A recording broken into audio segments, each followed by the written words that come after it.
Amén. Aleluya. Amén. Podemos sentarnos, hermanos. Aleluya. Cuando predicamos en el Espíritu, oramos a Dios que nos dirija y elija del manantial de la vida, el pensamiento de su corazón para bendecirnos.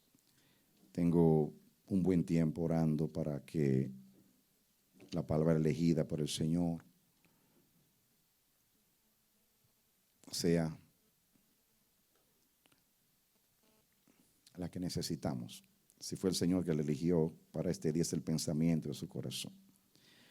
Son millones y millones de pensamientos que hay en la palabra. La palabra es infinita, porque es la palabra del Señor. Pero Dios seleccionó esto para nosotros, así que escuchémoslo y mientras el Espíritu nos hable, nosotros estemos aplicando la palabra a nuestra vida. El que es de Dios, la palabra de Dios, oye, la aprecia. Amén.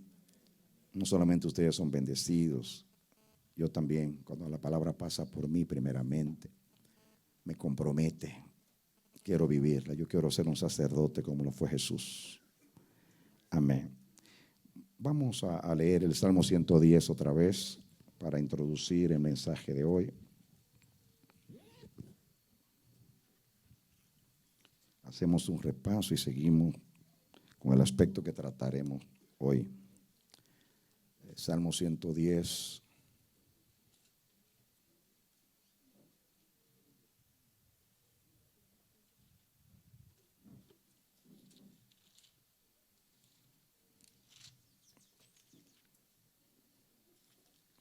¿Están conmigo? Dice así: Jehová dijo a mi Señor, siéntate a mi diestra, hasta que ponga a tus enemigos por estrado de tus pies. Jehová enviará desde Sión la vara de su poder. Esta palabra que usa vara es la misma palabra que se usa en Éxodo para hablar de la vara de Moisés y de la vara de Aarón. Domina en medio de tus enemigos. Tu pueblo se te ofrecerá voluntariamente en el día de tu poder. En la hermosura de la santidad, desde el seno de la aurora, tienes tú el rocío de tu juventud. Juró Jehová y no se arrepentirá. Tú eres sacerdote para siempre, según el orden de Melquisedec. El Señor está a tu diestra, quebrantará a los reyes en el día de su ira, juzgará entre las naciones, las llenará de cadáveres, quebrantará las cabezas en muchas tierras, del arroyo beberá en el camino, por lo cual levantará la cabeza.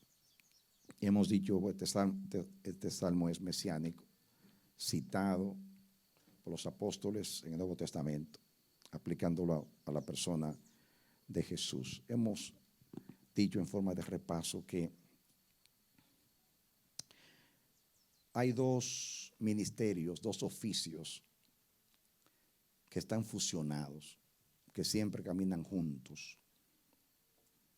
La vara del reino, la vara del gobierno, la vara de la autoridad y la vara del sacerdocio. Dios, y lo vamos a ver por toda la Escritura, revela que es así. Esto no es simplemente una revelación, es una revelación que implica un propósito. Cuando Dios habla mucho de algo, quiere decir que se complace en revelar eso. Y hay que dar esa importancia. Sabemos que todo el Antiguo Testamento señala a Jesús. Los tipos, las figuras nos hablan de Jesús. Jesús es la consumación, el cumplimiento de todas las cosas. Dije que Dios proclamó dos decretos. Uno en el Salmo segundo, donde allí corona a Jesús como Rey de las naciones, imponiendo su gobierno y autoridad contra las naciones que se oponen, que no quiere que reine. Aquí, en el Salmo 110, David oye una conversación entre el Padre y el Hijo. Por eso dijo el Señor a mi Señor. siéntate a mi diestra.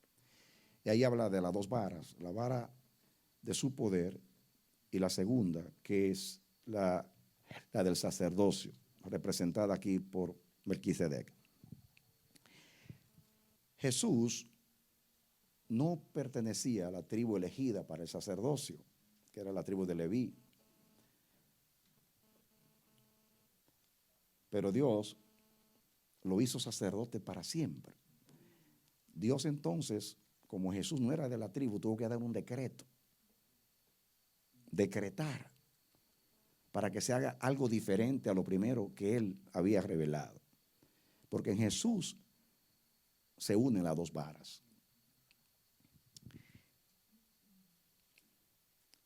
Cuando Dios revela, la primera vez que Dios revela las dos varas es en Génesis capítulo 14, cuando habla de Melquisedec, justamente que era rey y sacerdote. El libro de la epístola de los Hebreos menciona aplicándolo a Jesús. Me llama la atención que aquí, en el libro de Éxodo, cuando habla de la vara de Moisés, representando la vara de su gobierno, la vara de su autoridad, la vara de su poder, y la vara de Aarón, hablando del sacerdocio. Hay cosas muy interesantes. Primeramente, Moisés y Aarón eran hermanos. Así son las dos varas. Son hermanas. Son hermanas. La Biblia usa como 4 palabras que se traducen vara. La que usa aquí, tanto para la de Moisés como para la de Aarón, es la misma palabra. Y aunque, escuchen, la vara de Moisés no se sabe de qué árbol era, pero la de Aarón se sabe que era de almendro. A pesar de que eran dos varas, esto es posiblemente la de Moisés no sea de almendro. Pero aunque eran varas de árboles distintos, era misma palabra y ellos eran hermanos. También estudiamos ayer, que para mí es una revelación. Dios se vale en su soberanía de que Moisés se siente insuficiente y dice que no sabe hablar, que nunca ha sido hombre de palabra, y le sugiere a Dios que elija a otro, y Dios dice, yo conozco bien a Aarón y yo sé que él habla bien, así que yo voy a tomar a Aarón. No es una casualidad, eso ocurre en la soberanía de Dios para unir los dos ministerios. Y en un sentido Dios introduce otro ministerio, que es el ministerio profético. Él será en lugar de un profeta y tú serás en lugar de Dios. Escuchen, el ministerio profético y el ministerio sacerdotal en último análisis son la misma cosa.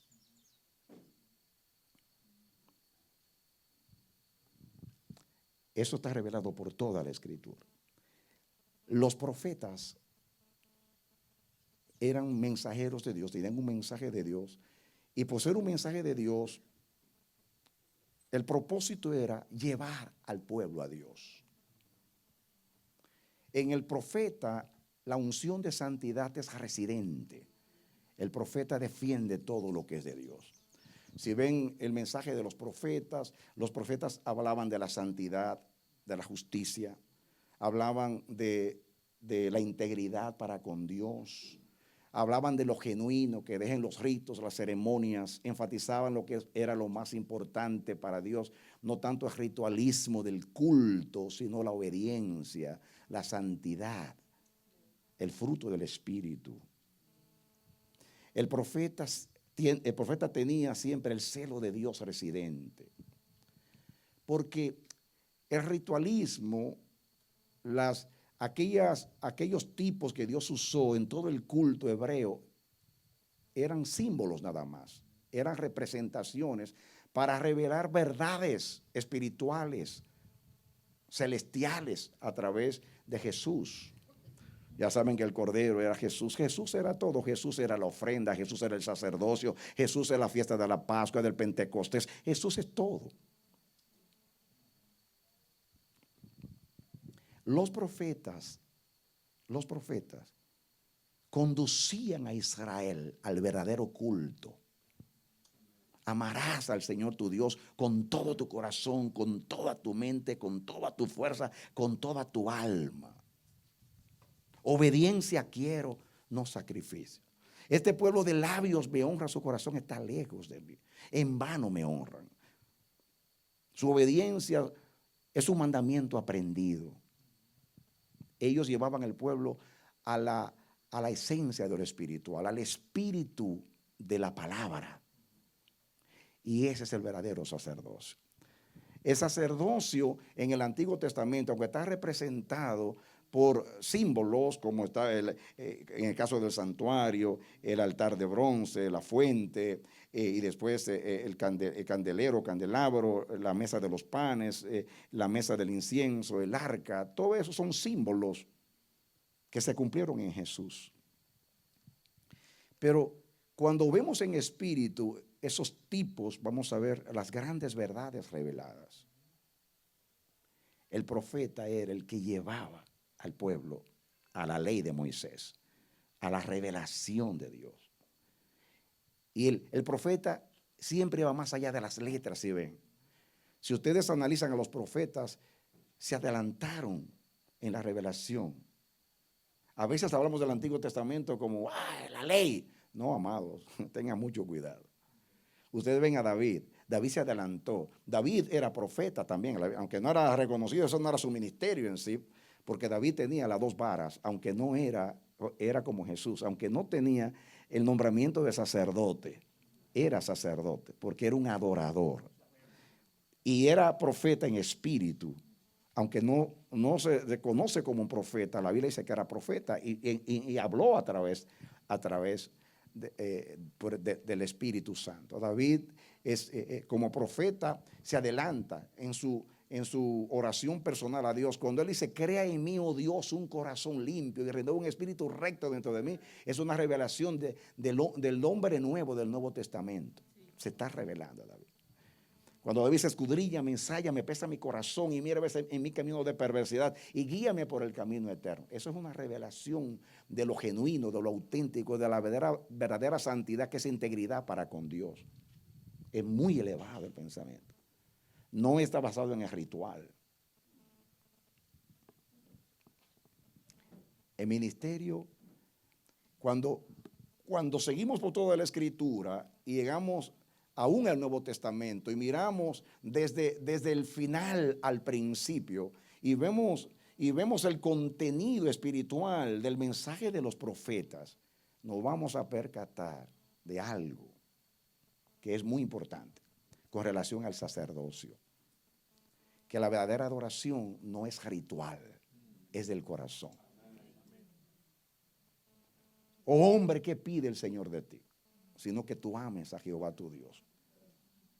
No vengas a mí con multitud de rebaños, no venga a mí con tantos litros de aceite poniéndolo en el lenguaje de hoy.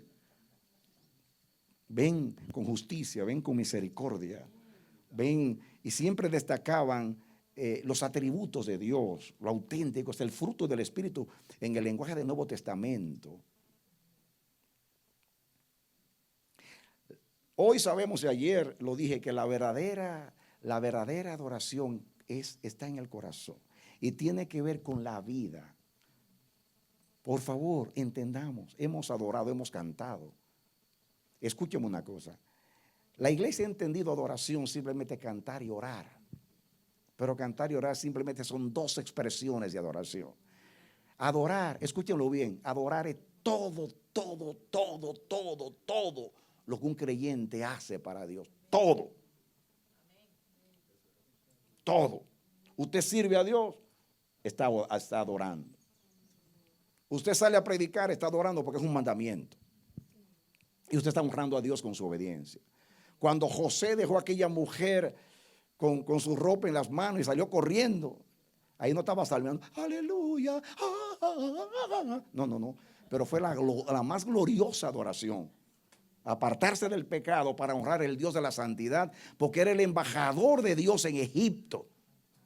Estaba representando a Dios como se representa a Dios en santidad. A los antiguos, como se les preguntaba, yo sirvo al Dios Altísimo. ¿Qué significa servir? Todo lo que usted hace para Dios, obedeciendo a las demandas de Dios. Eso es la adoración. Toda la palabra. Amarás al Señor tu Dios con todo tu corazón, con toda tu mente, con toda tu fuerza. ¿Qué pide el Señor de ti? Tu corazón, siempre el corazón. Obediencia quiero, no sacrificios. La obediencia es adoración. Y la obediencia usted no la hace aquí. Es nuestra manera de vivir, es nuestra adoración, amados. Entiéndanlo, eso no es una aplicación espiritual, bonita. Eso está por toda la escritura. Ese es el resultado de la revelación del sacerdocio. Que lo que agrada a Dios es vida. Miren, esta mañana estaba meditando y el Señor me reveló esto. Mira, todo el mundo que adoraba en el Antiguo Testamento, adoraba trayendo algo. Ya sea un sacrificio de un animal, o trae oblación, o trae libación, cualquier, de acuerdo a la ley, lo que vaya a expresar a Dios. La única persona que no vino a traer algo, sino que se trajo él, fue Jesús.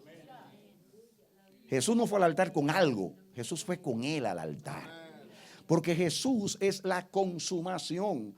Jesús es el blanco donde toda saeta profética tuvo su cumplimiento. Fue allá al blanco, Jesús. Jesús enseñó que Jesús, yo veo más allá de lo que puedo decir con palabras. Porque a pesar del rito que dije, el rito mismo era obediencia a Dios, no era importante que usted hiciera todo de acuerdo al rito, sino el espíritu con el cual se acercaba a ofrecer el rito, aún el rito. Es la actitud. No era simplemente obedecer el rito, es la actitud con la cual usted se acercaba a hacer el rito. Dios miraba el corazón. Entonces toda la vida, el Antiguo Testamento revelaba que lo que agrada a Dios no es lo que hacemos, sino nuestra vida. Entonces Jesús no tanto dio una ofrenda, Él fue la ofrenda. Y nos está enseñando con eso que es la vida rendida, entregada, la que agrada a Dios. ¿Quién subirá al monte de Jehová? El limpio de manos, el puro de corazón.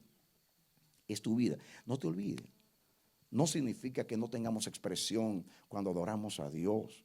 Todo tipo de expresión. Usted se arrodilla y se postra porque usted siente reverencia delante de Dios. Está conmovido. A veces se ríe, se goza porque la misericordia de Dios produce lágrimas. Muchas veces esa conmoción por tanto que me amó, pero a la vez produce un gozo en su corazón que mi Dios me ama. No importa de acuerdo a lo que usted siente, usted expresa a Dios lo que es. Pero al final de cuentas, en los íntegros es hermosa la alabanza. Es la vida. Escúchenlo, amados. La vida. No menosprecio la expresión del cántico, la expresión de fluir en la adoración, de fluir en la oración y en todo lo que sea adoración. Eso es lindo, es hermoso, eso es del Espíritu. Pero acuérdense que eso es una expresión. Nada más que una expresión. El que no sabe salmear, el que no sabe cantar, el que no tiene el don para expresarse así, pero tiene una vida que agrada a Dios, para Dios es lo más elevado. El que tiene el don, amén, pero el que tiene el don, si no vive de acuerdo a Dios, al final de cuentas, es como metal que resuena y címbalo que retiñe. No vale nada su adoración. Por eso es que este que estoy introduciendo, que Dios le dice, Él va a ser profeta y tú vas a ser el lugar de Dios. Quiere decir, el sacerdocio está ligado al profeta. Porque el profeta lleva a la verdadera adoración, que es la vida semejante a Cristo, la vida que agrada a Dios, la vida que está en armonía con su palabra y con su corazón. ¿Me entienden? Ya van a ver cuando entremos ahora. Ahora, vean esto acá. Volvamos ahora al Éxodo de nuevo. En el capítulo 4 habla de la vara, pero antes de hablar de la vara, pasa algo. En el capítulo 2.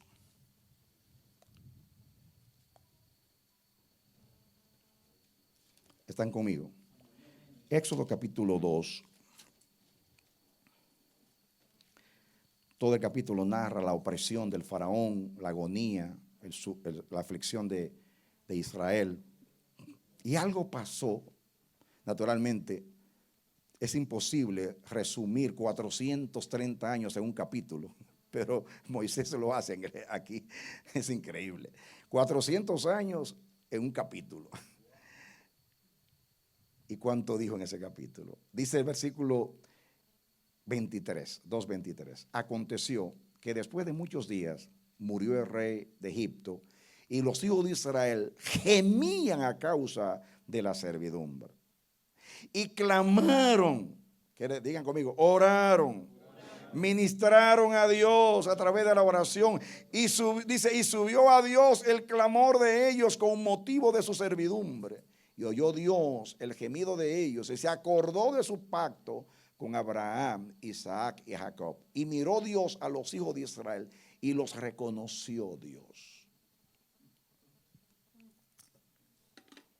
Yo estoy seguro que habían orado muchas veces en 400 años. Sé que, como siempre ha sucedido, en esas 4 generaciones hubo miles de hombres y mujeres fieles que esperaron en Dios, indiscutiblemente. Yo lo sé que es así. Pero viendo al pueblo en forma general, como vemos a la iglesia hoy como un solo cuerpo, naturalmente, los 430 años era propósito soberano de Dios, porque se lo había anunciado ya Abraham en el capítulo 15 del Génesis. Pero ahora bien, ese clamor, esa oración que ese día subió al cielo, que estaban orando en el momento de Dios, llegado el cumplimiento del tiempo, sacaron la vara del sacerdocio, porque la oración pertenece al ministerio sacerdotal, y le ministraron a Dios y dijeron: Señor, a través de la vara del sacerdocio, envía la vara de tu poder y sácanos de aquí. Y la vara del sacerdocio reclamaba la participación de la vara del poder. La vara del sacerdocio decía: tu propósito con nosotros como nación es hacernos un reino de sacerdotes y de gente santa, para que te hagamos cultos, para que te hagamos fiestas. Pero el que está atado no puede ser ofrenda para Dios. Y para cumplir ese propósito nos tiene que sacar de aquí. Y a través del clamor, de la oración, actuó ahí la vara del sacerdocio, pidiendo que actúe la vara de su poder. Y Dios le habla a Moisés, le dice: he oído el clamor de mi pueblo que está en Egipto, y me he acordado del pacto que hice con Abraham, Isaac y Jacob, y he decidido descender para librarlos. Y ahí entonces viene lo que ustedes saben, la vara. Dios ahora revela la vara de su poder. Y Moisés y Aarón, los dos juntos ahora. Y aunque todavía no se había dado el sacerdocio a Aarón, Dios estaba revelando. Y por eso Dios no permitió que la vara de Moisés, representando la vara de su gobierno, fuera sola. Hizo esa vara como si fuera una sola vara. Porque esas dos varas van juntas. En el ministerio de Cristo son inseparables. Y lo van a ver, que aunque Dios a veces eligió 2 personas para los 2 oficios, al finalmente esas 2 personas, de la única manera que cumplían el propósito era si trabajaban juntos. Recuerden una cosa: en Israel solamente había gloria cuando el rey y el profeta y el sacerdote estaban juntos, como David con Natán, como Ezequías con Isaías.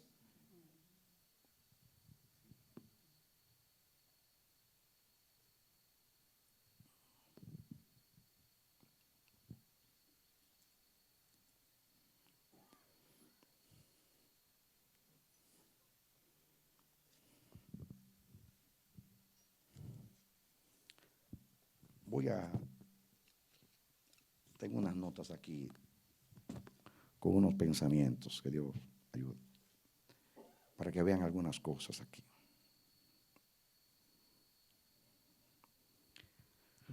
Hablando de la naturaleza de la vara del sacerdocio, ya ustedes, o de las dos varas, ya dije que la vara del sacerdocio actúa adentro. De hecho, floreció adentro. Es en la presencia de Dios que se florece y se da fruto allá adentro. Y Dios solamente la sacó para testificar la elección de Aarón. Después métela de nuevo.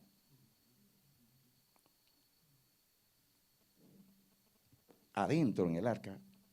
Y mire dónde lo metieron. Debajo del propiciatorio. De donde salía la Shekinah. Ahí estaba el sacerdocio, escondido en Dios. Así es el ministerio sacerdotal. Es íntimo. Y tu Padre que te ve en secreto, te recompensará en público. Y tu Padre cuando tú oras, no te pongas afuera. El sacerdocio no es afuera, el sacerdocio es adentro. Tu Padre que te ve en secreto, después te saca, entonces manifiesta la vara de su poder afuera, porque está complacido con tu sacerdocio. La vara de la autoridad obra afuera, la vara del sacerdocio obra adentro. La vara de Aarón era de almendro. El almendro era el único árbol que se adelantaba a todos los árboles. Antes que todos los árboles florecieran, a principios del año, los árboles de almendro se volvían blancos, porque sus flores eran blancas o son blancas. De hecho, Salomón en Eclesiastés lo compara con la cabeza de un anciano, el almendro, o sea, porque es canoso blanco. Jeremías lo usa en el capítulo 1 para hablar del almendro, que adelantaré la palabra de Jehová. Ese es el sacerdocio. Florece en la presencia. La blancura de sus flores habla de lo que representa la santidad de Dios. Ahora, quiero que miremos algunas cosas aquí. Voy a ir perdone que tengo tomé hace tiempo estas notas y el Espíritu me las dio ahora para compartirla con usted. Lo puedo decir con mis palabras, pero quiero. Bueno, vamos a ver. Véngase conmigo a Éxodo capítulo 14.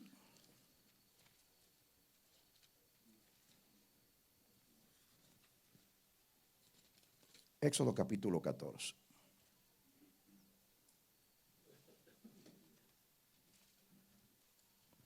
¿Están buscando? Esto es Moisés frente al Mar Rojo. Dice, Moisés se turbó porque tenía a los enemigos detrás y el pueblo llegó al Mar Rojo. Escuchen esto. En la espalda los enemigos, en los lados el desierto y en el frente el obstáculo del Mar Rojo. Y arriba la nube, había que mirar la nube, la gloria de Dios. Y le clama a Dios. Y Dios le dice, versículo 15, entonces Jehová dijo a Moisés, ¿por qué clamas a mí? Di a los hijos de Israel que marchen. Y tú alza tu vara y extiende tu mano sobre el mar y divídelo. Y entren los hijos de Israel por el medio del mar en seco. Escuchen. El Mar Rojo era la frontera que dividía a Egipto del desierto y la marcha del pueblo de Dios. Era la demarcación. De hecho, cuando el Mar Rojo se cerró, Dios le dice a Moisés, dile a Israel que nunca vuelvan por ese camino. O sea, no hay regreso a Egipto. El que está en Cristo, nueva criatura es. Las cosas viejas pasaron, todas son hechas nuevas. Cierra ese camino. La vara es la que cierra el camino para que no haya conexión con Egipto. La vara de su poder. Pone la vara. Y la vara es la que abre y le hace camino al pueblo de Dios en el mar. Y pasan los enemigos. O sea, pasa el pueblo de Israel. Los enemigos son anegados en las aguas. Pero cuando se salió de Egipto, se celebró una Pascua. Y la Pascua nos habla de sacerdocio, porque era una de las fiestas del Señor. Y allí pues Dios pues hizo la expiación, la redención de Israel. Y eso fue hecho a través del sacerdocio. Al salir hubo sacerdocio, pero ahora es la vara de su poder, que es la que quita los obstáculos, los impedimentos, y la pone sobre el Mar Rojo, y el Mar Rojo se abre, y pasa el pueblo. Pasan 40 años en el desierto, la historia la conoce. Cada momento que fue necesario, la vara del poder actuaba. Se levantó Amalek, dice Dios, toma la vara, levántala. Y prevaleció la vara contra Amalek. El pueblo se quejó porque no había agua, ahí fue que Moisés falló, dice toma la vara y dale a la peña. La peña representa a Cristo y el agua salió de Jesús, aplicando la palabra. Pero usa la vara del poder. La vara siempre libró a Israel de todo peligro porque es el poder de Dios, es la autoridad de Dios actuando. Escuchen ahora. No tengo que leer la Biblia porque ustedes conocen la Biblia, son pastores, ministros. Pero cuando llegan al Jordán, ahí Dios no usa la vara de la autoridad, sino la vara del sacerdocio. Y según Josué capítulo 3, Dios le dice, los sacerdotes tomen el arca del pacto de Jehová. Da instrucción de distancia. Y dicen, cuando los sacerdotes pongan sus pies en el Jordán, se abre el Jordán. En el arca, adentro, iba la vara. Y conduciendo y cargando el arca, los sacerdotes.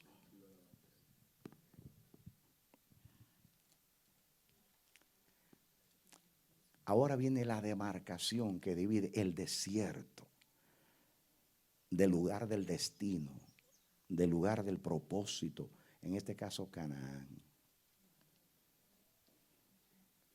Ahí están las dos varas funcionando. Una para sacar a Israel, la otra para introducirlo a Canaán.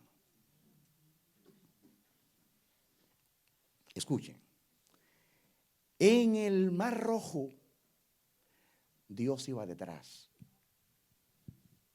¿Saben por qué Dios iba detrás?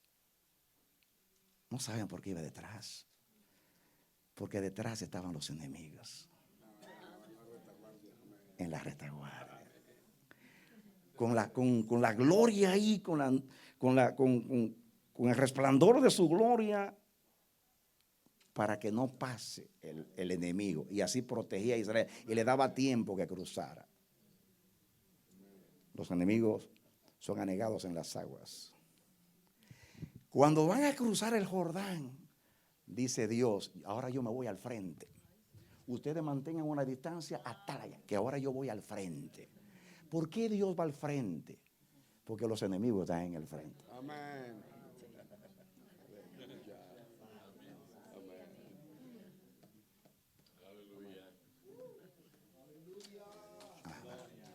Dale aplauso al Señor, no lo dejen solo. Amén. Amén.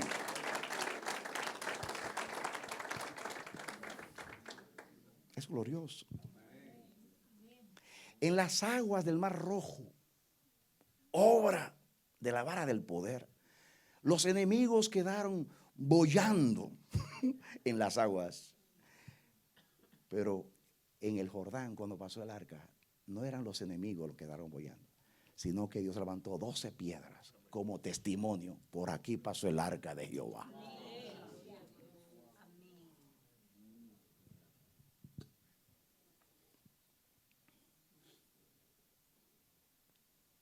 Cuando llegan a Gilgal, cruzando,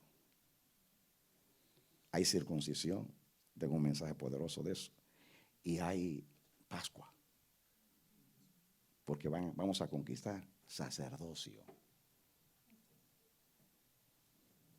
Vamos a conquistar sacerdocio. En otras palabras, la vara del sacerdocio le prepara el camino a la vara del poder.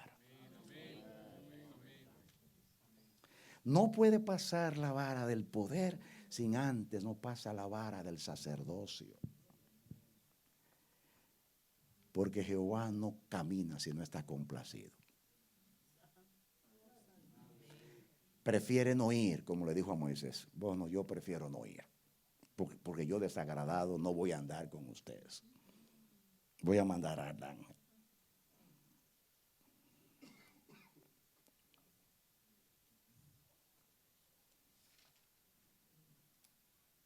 Estamos entendiendo la naturaleza del sacerdocio. Antes de comenzar a conquistar, dice no, circuncisión. ¿Por qué circuncisión? Porque yo quiero quitar el oprobio de Egipto. Porque yo tengo 40 años tratando de matar a Egipto en los que salieron de Egipto. Y como no pude, los maté a ellos. Y Egipto se murió con ellos y fue sepultado Egipto en el desierto. Y la generación nueva que se levantó, Dios dijo, ellos llevarán la rebelión de la generación que murió en el desierto. Por eso Dios no permitió que los circuncidaran en el desierto. Porque dijo, ellos llevarán la vergüenza, el oprobio de Egipto. Por eso no los voy a circuncidar. Y cuando lleguen a Gilgal, dice Dios, circuncida a esa generación. Y dice la segunda vez porque era un solo pueblo. La primera vez se refería a la generación de los padres. Entonces, viene la circuncisión. Y Dios quita el oprobio de Egipto. Mata a Egipto. Porque con Egipto no se podía entrar a Canaán. Israel salió de Egipto, pero Egipto no salió de Israel. Tristemente, la generación que vino después entró a Canaán y Canaán entró en ellos.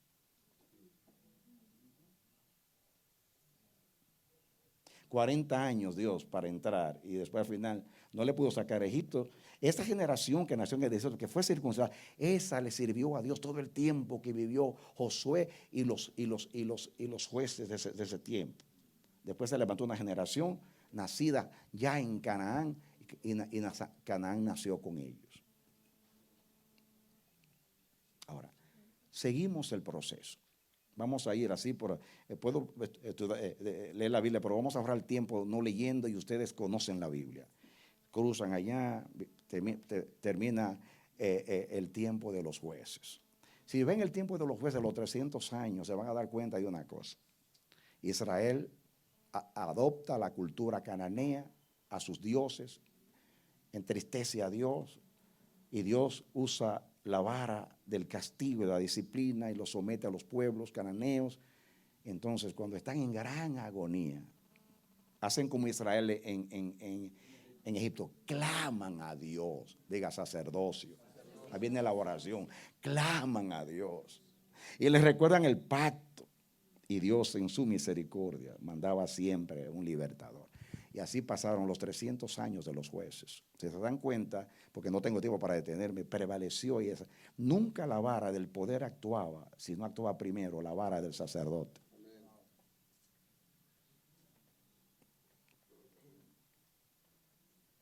Llega el tiempo de Samuel, de la casa de Elí. Allí se prostituye el sacerdocio. Y dice que los hijos de Elí eran tan pecadores que no conocían a Jehová. Entiendan una cosa, no vayan a pensar que no conocían la ley. Fueron instruidos de acuerdo a las letras de la ley. No conocían a Dios porque Dios no había entrado a ellos, no tenían una relación con Dios. No tenían temor de Dios en sus corazones, no vivían de acuerdo al corazón de Dios. Ustedes conocen la historia. ¿Qué hace Dios? Pelean contra los filisteos. Los filisteos ganan la batalla. Traen el arca de Jehová. Y traen el arca de Jehová al campo de batalla pensando que si traen la representación del ministerio sacerdotal va a actuar la vara de la autoridad de gobierno para librarlos. Pero si Dios no es satisfecho con la vara del sacerdocio, no va a actuar la vara del gobierno. Y el tiro se le fue por la culata a Israel, como dicen en mi país. Escuchen, en el Salmo 78, el salmista dice, hablando de ese momento, de lo que pasó allí en Silo, dice, entregaste tu gloria a la cautividad. Porque el arca representaba la gloria y Dios la sometió a cautividad. Entonces, ¿saben qué yo concluyo? Dios prefiere que su presencia, su gloria, esté en un templo pagano que no en la casa con un sacerdote prostituido. Dios prefiere someter a cautividad su gloria, mantenerla encerrada, en un sentido avergonzada, porque para los filisteos ganar la batalla y tener la arca como un trofeo. Yo quiero decirte que en la antigüedad, cuando alguien, la gente le atribuía los triunfos, los pueblos a sus dioses y tomaban símbolos, emblemas del despojo, del botín, como representación de que Dios entregó en sus manos, o sea, sus dioses entregaron en sus manos. ¿Saben ustedes por qué la espada de David, cuando él mató al gigante, estaba en la casa de Dios? Porque esa era una costumbre de llevar los trofeos a la casa de Dios. ¿Por qué se llevaron los vasos sagrados a Babilonia? ¿Por qué lo sacó Belsasar? Lo mismo. Eso era un botín de guerra. Como que nuestros dioses son superiores. Y Dios somete a cautividad su sacerdocio. ¿Saben ustedes el sacerdocio que está en cautividad hoy? Porque Dios no está agradado. ¿Ven por qué no fluimos? Que yo quiero fluir, que no fluyo, que estoy como atado, que no sé cómo me siento, que no funciona esto. Esto no arranca, no importa la gasolina, el motor, le cambio la bujía, pero esto no arranca. Que tu arca está sometida a cautividad.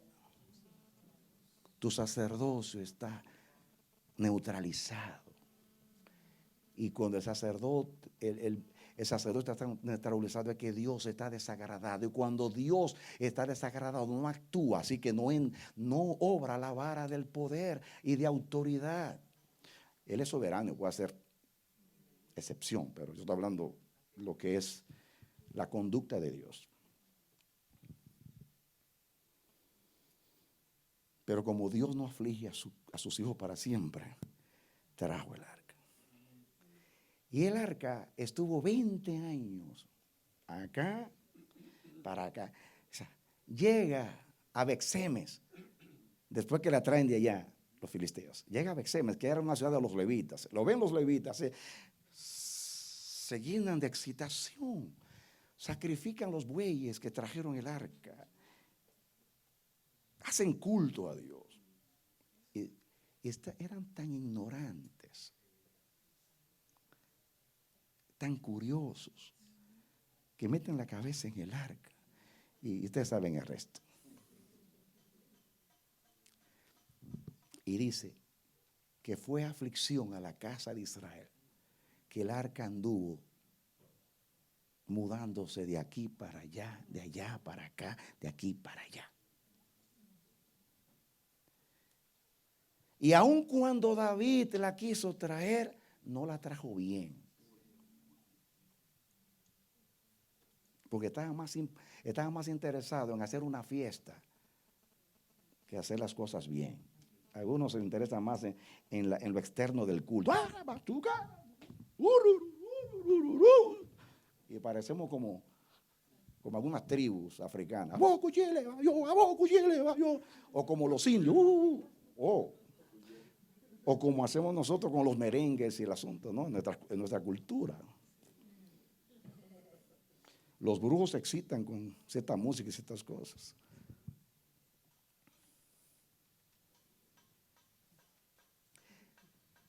Esa vara está guardada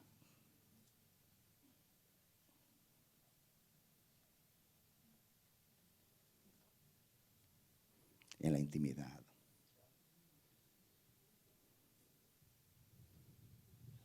Al final David, iluminado, porque, amados, el que tiene el corazón de Dios puede equivocarse, pero no para siempre.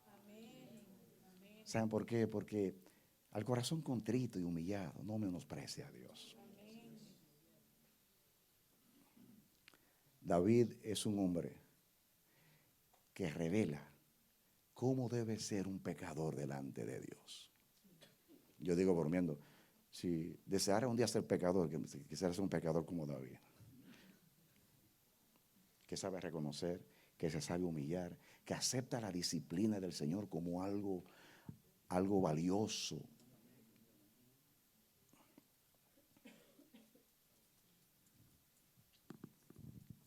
Pero antes de David estuvo Saúl. A Saúl se le entregó la vara del poder.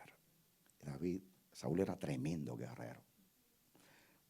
Como militar, como líder militar, hay que quitarse el sombrero delante de él. Si Saúl se levanta hoy, todos los concilios lo quieren y todas las iglesias. Fuera un referente de lo que es un líder, con iniciativa, sabía actuar en tiempo de crisis, sensible, sabía reclutar a todo aquel que tenía habilidad militar.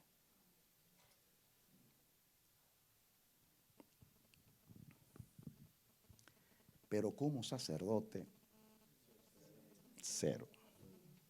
Ese fue su fracaso. Si alguna vez dice, ¿por qué fracasó Saúl? Usted puede decir porque no tenía el corazón de Dios, muchas cosas, porque lo eligió el pueblo. Todo puede ser verdad, pero en último análisis, cuando Elí falló, Dios profetizó por medio de Samuel. Dios dijo, yo me suscitaré un sacerdote conforme a mi corazón, que va a hacer las cosas como yo quiero, como me gusta a mí.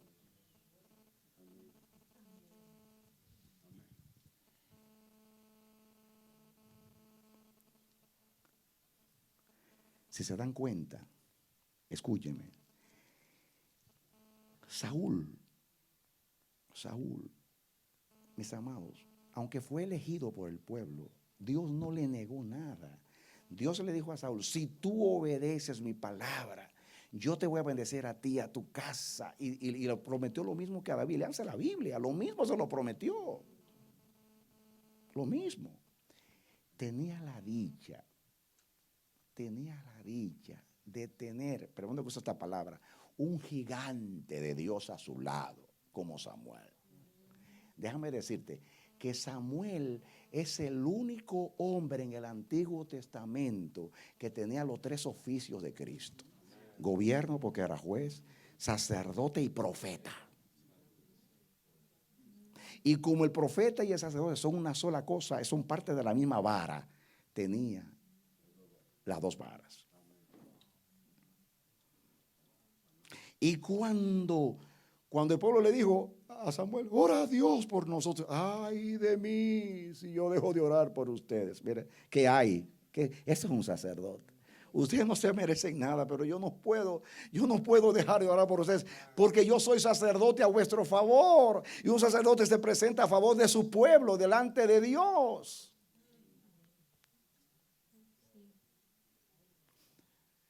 Y con respecto a Saúl, hasta Dios le tuvo que decir, ya Samuel, no ore tanto por él, ya yo lo rechacé. Tuvo Dios que decirle, ya para, no ore más por él, porque si no, estuviera orando todavía a un muerto. Eso es un sacerdote. Y él sabía que Saúl era un cabezón. pero por los cabezones que más hay que orar.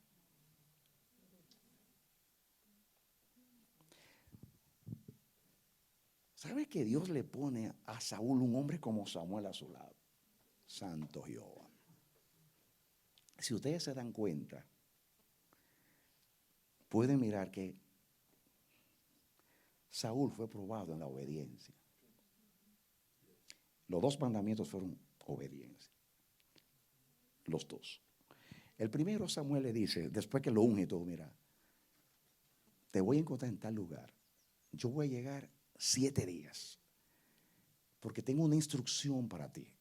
Y le dice, no hagas nada hasta que yo no llegue con la instrucción. Pero ustedes saben, solo está en el capítulo 10 de Primera de Samuel, en el 13, en el 14 narra que él está en aprieto. Saben que Jonatán se va por allá con su escudero y se mete en el campamento de los filisteos, hace un alboroto allá y Dios los respalda. Y Saúl está ahí y tiene el pueblo ahí. El pueblo está asustado, está nervioso y el pueblo está desertado y Saúl está nervioso y se cumple el plazo. Y Dios probando. Yo tengo un mensaje que se llama ¿qué hacemos cuando Dios no llega? Basado en este texto. ¿Qué hacemos cuando Dios no llega? Él tenía una instrucción. No hagas nada hasta que yo no llegue con la instrucción. ¿Cómo vas a actuar sin instrucción? Las batallas de Dios no se ganan con estrategias, sino con instrucción de Dios.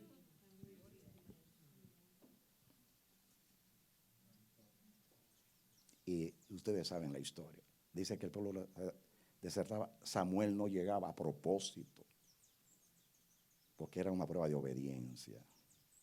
En otras palabras, el hombre de la vara de la autoridad es probado como sacerdote.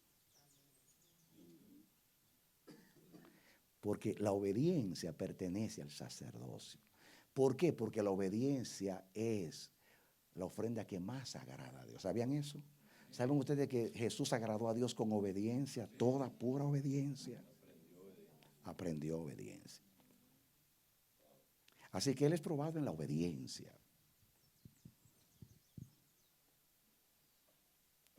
Pero la presión del momento, el pueblo desertaba, los filisteos avanzaban. Hizo una locura. Así le dijo a Samuel, has obrado locamente.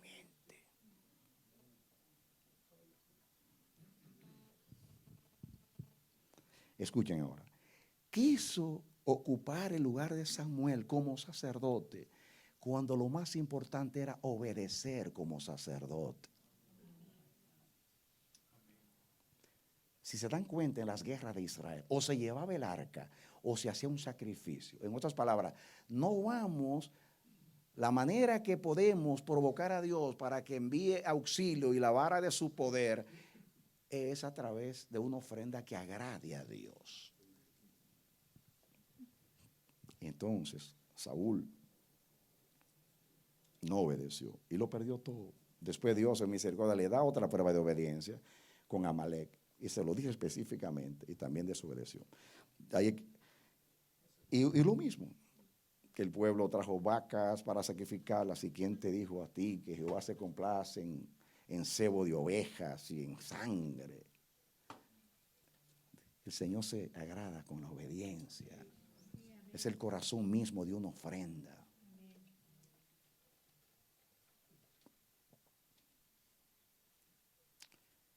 Para no tomar mucho tiempo, llegamos a tiempo de David.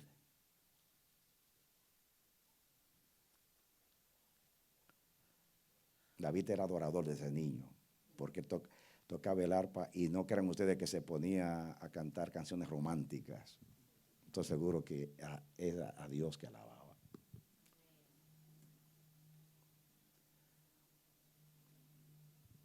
Dios lo elige. Como he elegido a David, un hombre conforme a mi corazón. Haz un pacto con él. La Biblia dice que David tenía su afecto en la casa de Dios.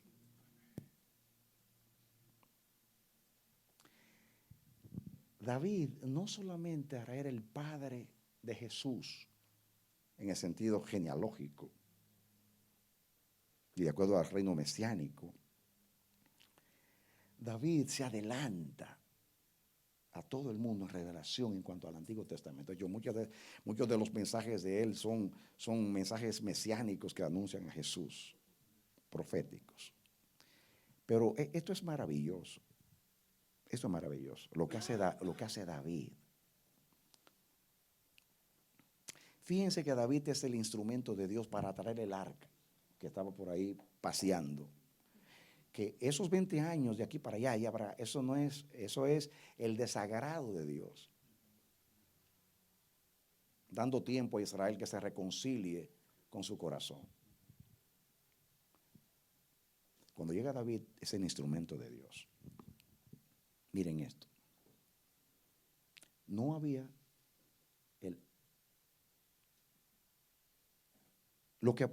ya saben lo que pasó en Silo. Silo fue por un tiempo lugar de adoración. Pero como se llevó el arca ahí, Silo llegó a, como dice Jeremías, como pasó en Silo, la gloria se mudó de Silo.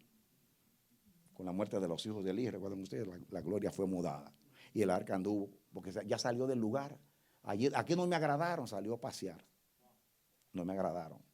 Y sale el arca a buscar un lugar de agrado. Ya saben la historia cómo David la trajo. Ahora, ve ahora la aportación de David en el sentido. Hay una vez predicó un mensaje por la disposición de David. Hay dos referentes. Moisés, de acuerdo a Moisés, siervo de Jehová, y de acuerdo a la disposición de David. Porque David es como Moisés traza una pauta a Israel en cuanto al culto y la adoración. David, sin ser de la tribu de Leví, tenía las dos varas. Porque la vara no es pertenecer a un linaje sacerdotal. Los hijos de Elí pertenecían al linaje sacerdotal y no eran sacerdotes. No es el linaje que te hace sacerdote. No es el linaje. Naturalmente es Cristo, pero hablándolo, aplicándolo, prácticamente es tu corazón que te hace adorador. En el tiempo de David, el tabernáculo estaba dividido. El atrio estaba en Gabaón, donde se celebraban los sacrificios. Salomón fue a Gabaón a sacrificar, afuera ya. El lugar santísimo andaba paseando. Aquí, que es el arca, acá. O sea, se dividió el santuario. Qué tremendo. La carpa se rompió. La habitación de la morada se rompió. Se dividieron las habitaciones.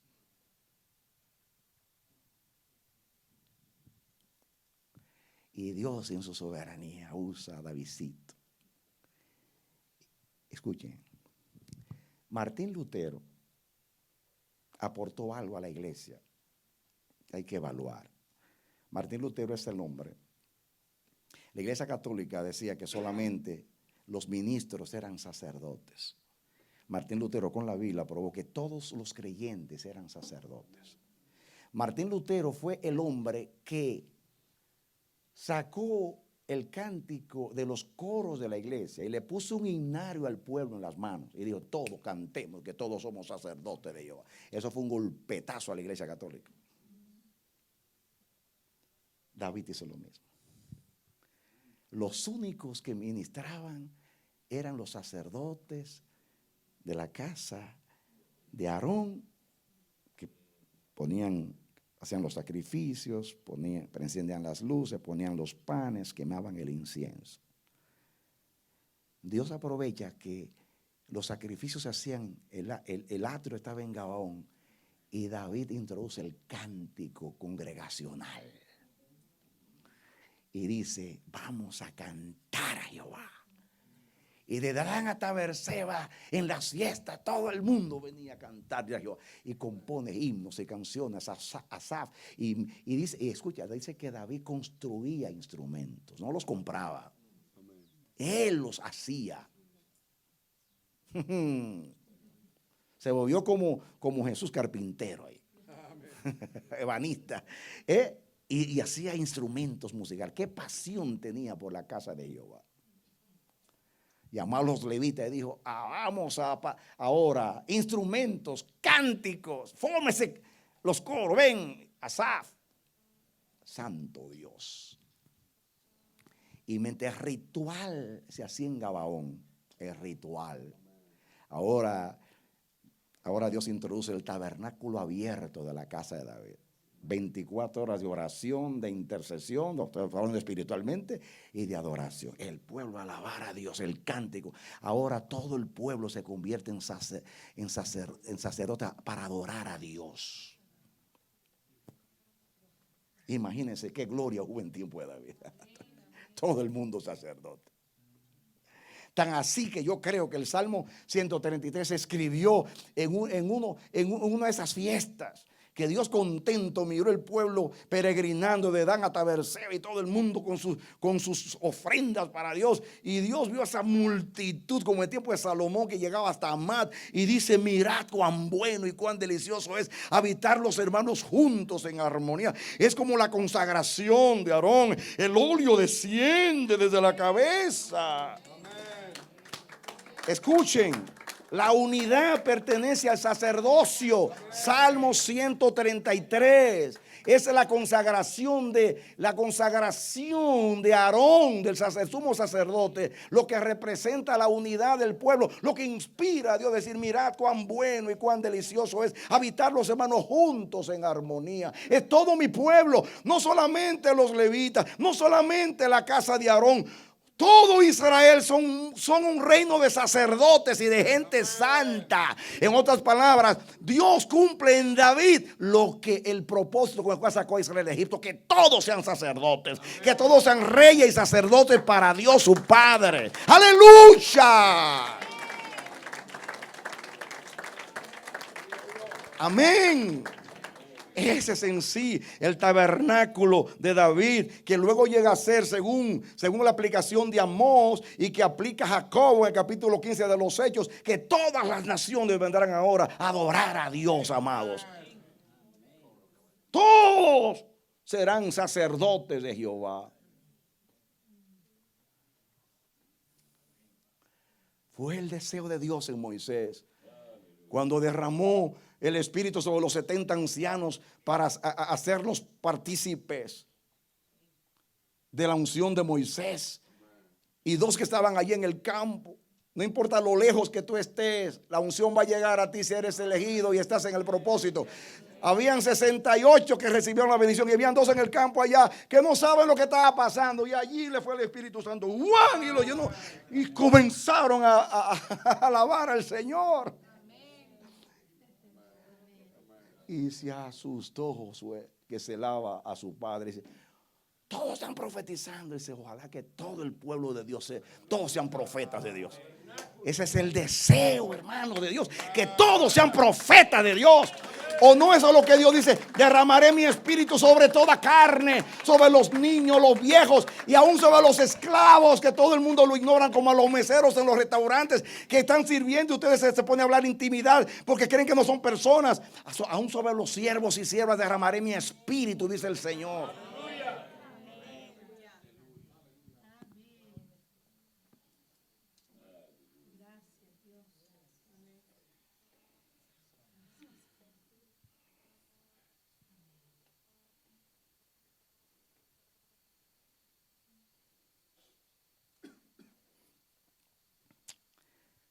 Podemos seguir con David, quedarnos ahí, pero vamos a seguir por toda la historia. Llegan los reyes de la casa de David.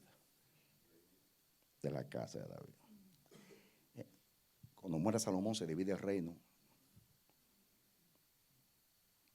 Las 10 tribus se van al norte, forman el reino, con Jeroboam a la cabeza, Samaria como capital. En el sur se queda Benjamín y Judá, con la casa de David como capital Jerusalén. Efraín, el reino del norte. Efraín. en 209 años, nunca hubo un rey que sirvió al Señor. No hubo sacerdocio. Fue un desastre por 209 años. Jehová los libró muchas veces de los enemigos y actuaba sola la vara de la autoridad. Y Dios vencía a los asirios a través de ellos, y vencía a Damasco, y estaba la vara, pero no había sacerdocio. Es terrible cuando la vara trabaja sola, la vara del poder. Es como los ungidos de hoy, llenan los estadios, todo el mundo está, wow, wow, wow, wow, la vara, gloria, milagro, cosa está tremendo acá. Dice Dios, ay, pobrecitos, está sola la vara de la autoridad, no hay sacerdocio. Sacerdocio implica todo lo que es carácter, todo lo que es. Dios se agrada con el carácter, no es con la música, con el carácter. Eso es lo que estoy hablando. Los profetas iban a la verdad, a la justicia, el fruto del Espíritu. Esto es lo que agrada a Dios. Pero seguimos. Ahí no hubieran durado 209 años si no hubiera sido porque en la misericordia por el pacto Dios usó la vara de su poder y libró a Israel, a Efraín muchas veces, y por eso prevalecieron hasta el año 722 cuando los asirios se los llevaron a las naciones. Judá, en cambio, la casa de David, se mantuvo bailando, paso para atrás y otro para el frente, un paso para atrás y otro para el frente. Pero si ustedes se dan cuenta, atención, en los libros históricos esta es la narración. En cada rey dice, y fulano llegó a reinar y era de tantos años cuando reinó, e hizo lo malo delante de Jehová, no como David de su padre, no siguió los caminos de David, y por eso está bien el castigo. Retenía a Dios la vara de su poder, y a veces por misericordia la hacía actuar por misericordia.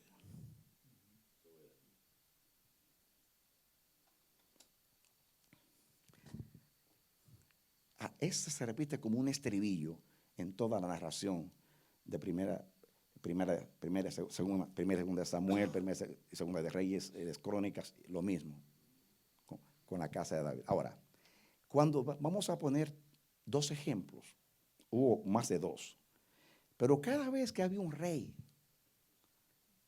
fíjense, y dice, por ejemplo, Josías, y era Josías de 8 años cuando comenzó a reinar, e hizo lo bueno delante de Jehová, como David su padre. No hubo otro como él. Y dice, inmediatamente dice, y él llamó al sumo sacerdote y le dijo, vamos a reparar la casa de Jehová. Ahí aparece el libro perdido, que justamente, está sacando el mensaje, cuando aparece el libro apareció, andaban buscando dinero para reconstruir el templo y apareció en el templo. Estaba perdido. La iglesia tiene el libro en el templo, pero no conoce ni al libro ni al escritor del libro. Hay que orar para que aparezca el libro en la Biblia otra vez. Josías, ¿qué hizo? Inmediatamente llamó a los sacerdotes levitas. Inmediatamente comenzó el culto como el tiempo de David. Celebró la Pascua, porque la Pascua es lo primero que hay que celebrar. ¿Por qué? Porque representa la redención de Israel y el pacto. Hay que renovar el pacto, el sacerdocio.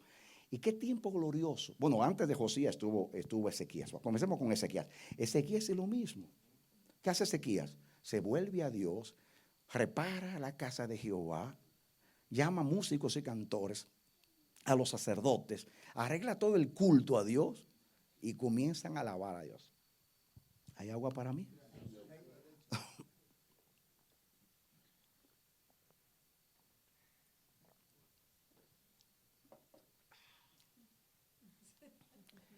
¿Qué pasa? Dios contento. Siempre venía un tiempo de gloria y la vara del poder. Por ejemplo, Dios había decidido usar el cetro, así lo dice, de Asiria, la vara de Asiria, para castigar al mundo y a su pueblo en el tiempo de Josías, pero en el tiempo de Ezequías. Y Sennacherib se apoderó de todos los pueblos allí, inclusive de todas las ciudades de Judá. Pero Dios dijo, no entrará a esta ciudad, a Jerusalén, porque estaba contento allí, y por el pacto que hizo con David. Pero era por por el sacerdocio que había allí. ¿Qué pasó cuando él jactanciosamente desafía y blasfema el nombre de Dios? El rey, que tenía la vara del poder, se humilla delante de Dios y dice: Señor, mira la afrenta, mira cómo este te ha blasfemado, Señor. Y mandó a buscar la vara del sacerdocio en Isaías, que se cree que posiblemente era sacerdote, y lo mandan a buscar, pero era profeta, que es lo mismo. Y dice: ora por la heredad de Jehová. De ahí viene la palabra: no entrará el rey de Asiria en esta ciudad. Y no entró. Dios le mató 180,000 soldados en una noche y no entró a Jerusalén. Ahí estaba la vara. Ahí estaba la vara. Yo tuve la oportunidad de viajar a Israel 2 veces, y creo que fue la segunda vez, se me acercó una profeta menor.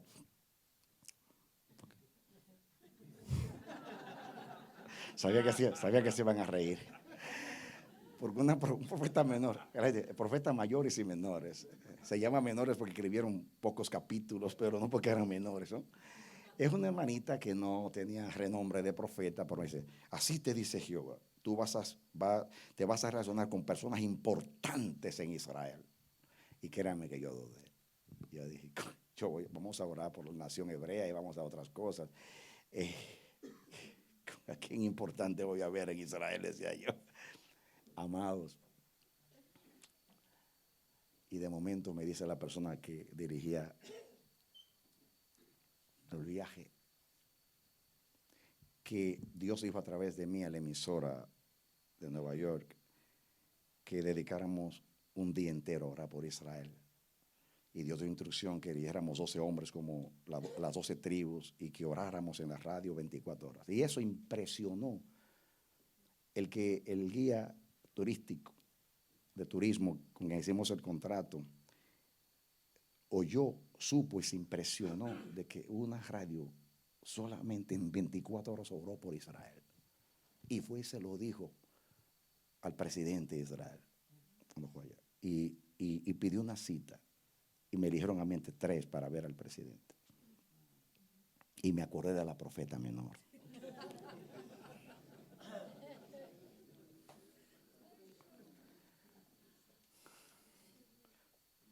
Y me dice Dios: le vas a dar un mensaje profético al presidente de Israel. Y yo: Dios mío, decirle a un judío, ¿cómo nos ven ellos a nosotros? Que va a hablar de que en nombre del Dios de Israel, yo sé cómo piensa un judío con relación a un gentil, y más hablarme en nombre de Dios. Y eso de profecía en este tiempo, por favor. Ni el rabino más importante que se declare profeta lo van a creer, porque no creen en nada de eso. Y yo temblaba, decía: eso vas a hacer. ¿Y qué le voy a decir? Cuando tú estás allá en el momento, yo te voy a decir: ay, Dios mío, yo temblaba allí. Llegó el momento, todo el protocolo allí, ¿no? Y llega el momento del mensaje. Y este fue el mensaje. El señor presidente: nosotros amamos a Israel. Y él me interrumpe, es un militar que estaba ahí. Porque una cosa es el primer ministro. Yo no vi al primer ministro, yo vi al presidente. Allá está el video. Pero era el hombre era más importante que el primer ministro, porque él fue que dirigió a Israel en la guerra de los 6 días, en la aviación, o sea, en el campo aéreo. Y era un héroe de guerra y era lo más importante en Israel en ese momento.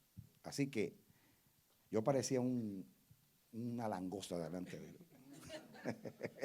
Cuando era así. Yo tengo una foto con él que yo así. Ya estaba ahí. Parecía como alemán, alto. Y entonces me interrumpió: ¿y por qué ustedes aman a Israel? Porque un militar responde así, no se toma todo lo que tú le dices. Y el Señor me iluminó. Y yo: señor presidente, amamos a Israel. No porque oramos, como dijo él, 24 horas. Y nosotros siempre oramos, las iglesias nuestras, por Israel. No es por eso que amamos a Israel. Amamos a Israel porque Dios ama a Israel. Y si Dios ama a Israel y nosotros somos de Dios, amamos lo que Dios ama. Por eso amamos a Israel. Y él dijo: y señor presidente, tengo un mensaje de Dios para usted y para la nación. Me mira raro. Dios No dije Dios, Dios, así dice Job. Dios quiere, y es el deseo de Dios, que ustedes gobiernen esta nación como la gobernó David, Ezequías y Josías, en el temor de Dios. Señor presidente, siempre que Israel tuvo una buena relación con Dios, le fue bien. Cuando Israel tiene una mala relación con Dios, le iba mal. Le digo, eso lo dice toda la Biblia, así es. Y me atrevo a decirle, señor presidente, el aliado más poderoso de Israel no es Estados Unidos, es Dios. Y el poder de Israel no es su ejército ni sus armas, sino Dios. Dirijan esta nación en el temor de Dios. Este pichón de profeta. Hablando del presidente de Israel.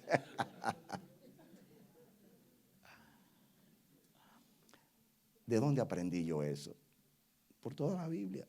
Cuando Israel tenía sacerdocio, Dios bailaba, danzaba con ellos, con mis hermanos. Un Dios feliz es un pueblo feliz. La buena relación con Dios no está en la vara del poder, está en la vara del sacerdocio, de la intimidad, de la relación.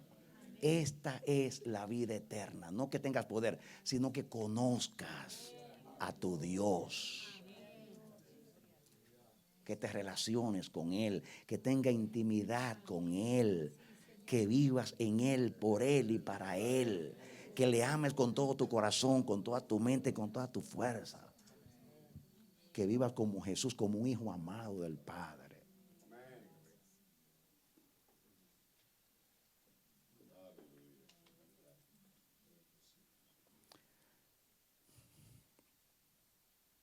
La cautividad vino porque los hijos de Josías después se desviaron.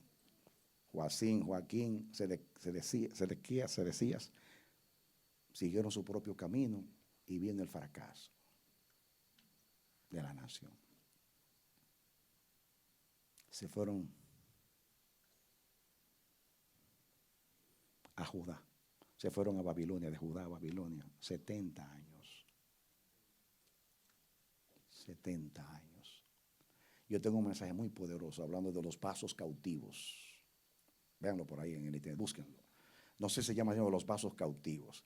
Que hablando que lo mismo que pasó con los vasos que fueron llevados a la cautividad, que eran los vasos sagrados. Así fue Israel.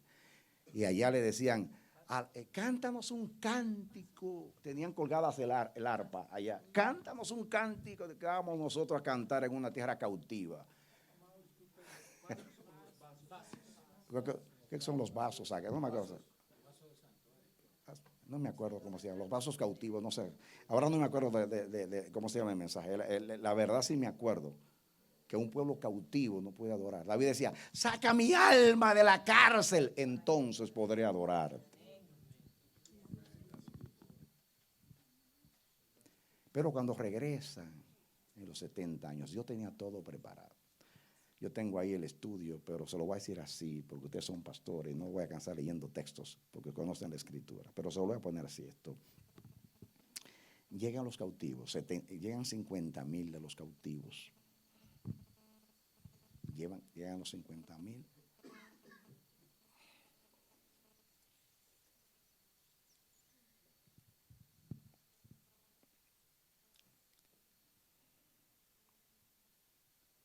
Y cuando llegan allí, Jerusalén está puesta a escombros.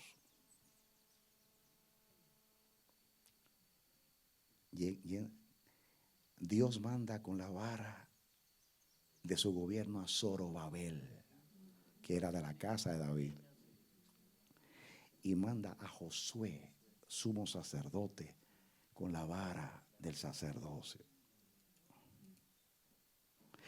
Y tanto Ageo como Zacarías los llaman los 2 olivos. ¿Y qué son estos 2 olivos? Donde sale tanto aceite. Son mis 2 ungidos. Mis 2 ungidos, Zorobabel y Josué. Ahí está el gobierno de las dos varas. ¿Y quiénes son estos dos ungidos que están saliendo tanto aceite? Como el candelabro tenía 49 brazos y salía aceite. Y estos dos ungidos, estos son mis dos ungidos. Y en el original no dice los ungidos, sino los hijos del aceite. ¿Y quiénes son estos? Los dos hijos del aceite. ¿Cuántos saben que somos hijos del aceite? Eso significa los ungidos, los hijos del aceite. Zorobabel representando el gobierno. Josué representando el sacerdocio. Unidos para restaurar. Y ahí están los textos. Habló y vino palabra, dice Esdras y lo repite, y vino palabra de Jehová a través del profeta Ageo diciendo: levántate, Zorobabel, ¿quién es ese monte delante de Jehová? Y le da palabra de ánimo y se levanta. Y dice que capítulo 3 de Esdras, que cumpliendo la palabra se levanta Zorobabel, y se levanta Josué, los dos, por la palabra de Ageo y Zacarías. Y dice que lo primero que hacen cuando llegan allá es que restauran el altar. ¿Tú eres ingeniero o arquitecto?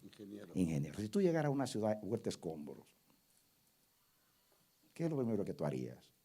Destruida, y tienes que reconstruirla. Hablando como arquitecto, no como cristiano. ¿Qué tú harías? Lo primero. ¿Qué es lo primero que se hace cuando se construye?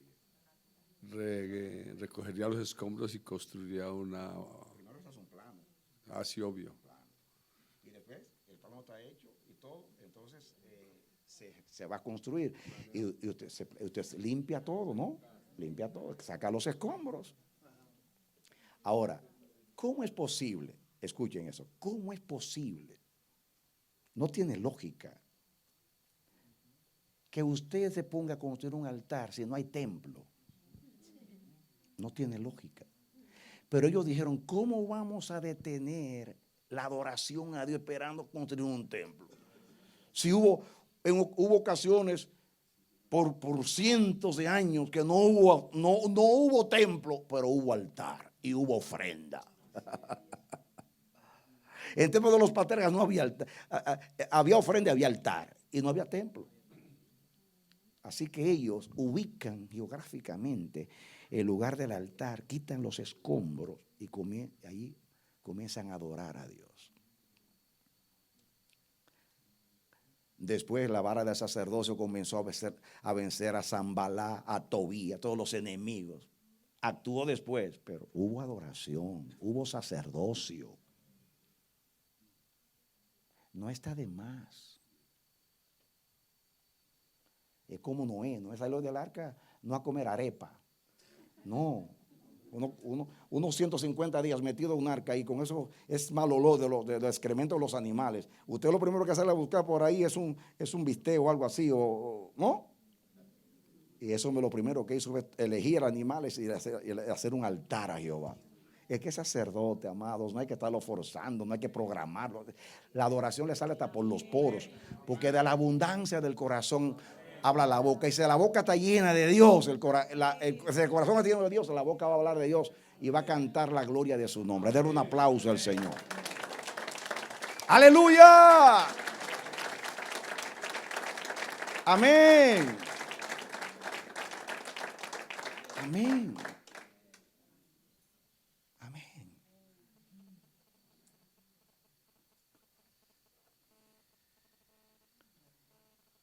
Es interesante ver esos dos olivos actuando.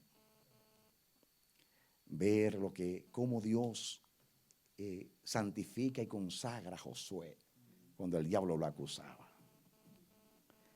Y lo viste y lo consagra con vestidura. Tengo una revelación y está en uno de los libros de lo que significa esa consagración a la vara de su poder. El diablo lo acusaba, había vileza en él, pero estaba la elección de Dios. Dios, todo sacerdote debe ser, así como David decía: levantaré mis manos en inocencia y entraré a tu santuario. Está pensando en el sacerdote cuando se lava las manos antes de entrar a ministrar. levanto manos limpias delante del Señor, observando alabadas. Siempre, todas esas tipologías y símbolos habla del sacerdocio, de la adoración a Dios. Y cómo Dios anima a Zorobabel. Y dice, te haré anillo para sellar. El anillo, como la vara, era un símbolo de autoridad. Lo que le daba autoridad a un documento era el sello real. Dice, yo te enseño, no solamente te hago vara de mi poder, te hago vara de te hago sello de mi autoridad, autenticidad.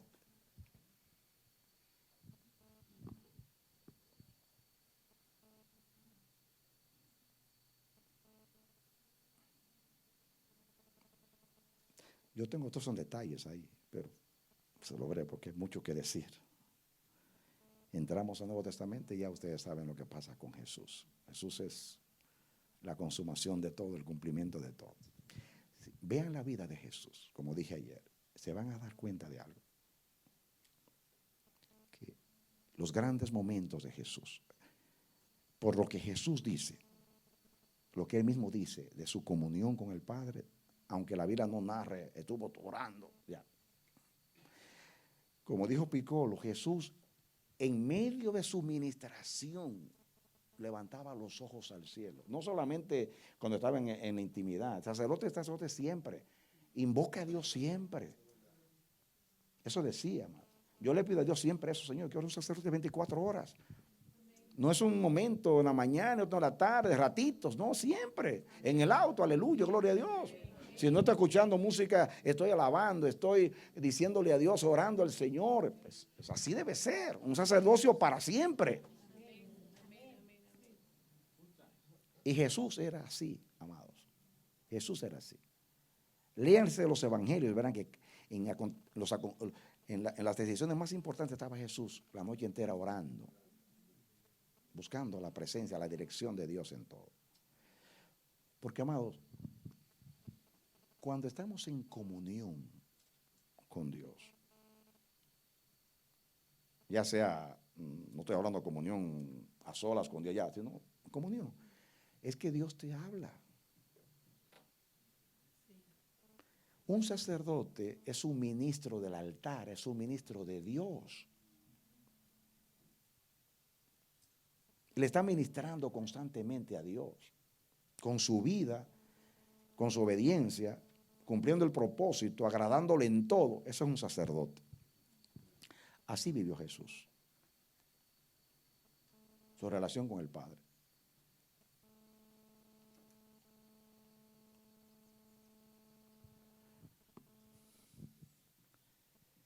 Óiganlo bien. En todo el tiempo de la eternidad, todo el tiempo de la eternidad, incluyendo los 33 años en el tiempo y en el espacio como hombre, Jesús nunca se separó del Padre. Solamente 6 horas en la cruz. De 9 de la mañana, la hora novena, o sea, la hora tercera hasta la hora novena, que era las 3 de la tarde que murió. Él dijo, nunca me ha dejado solo el Padre,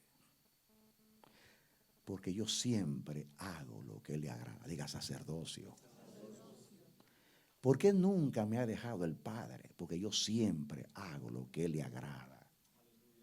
Sacerdocio. Y cuando el Padre en la cruz le negó su presencia, fue cuando más estaba haciendo su voluntad.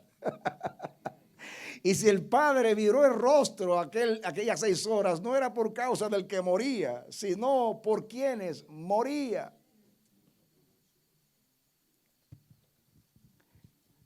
El poder de nuestra autoridad no está en nuestra representación, sino en a quién representamos.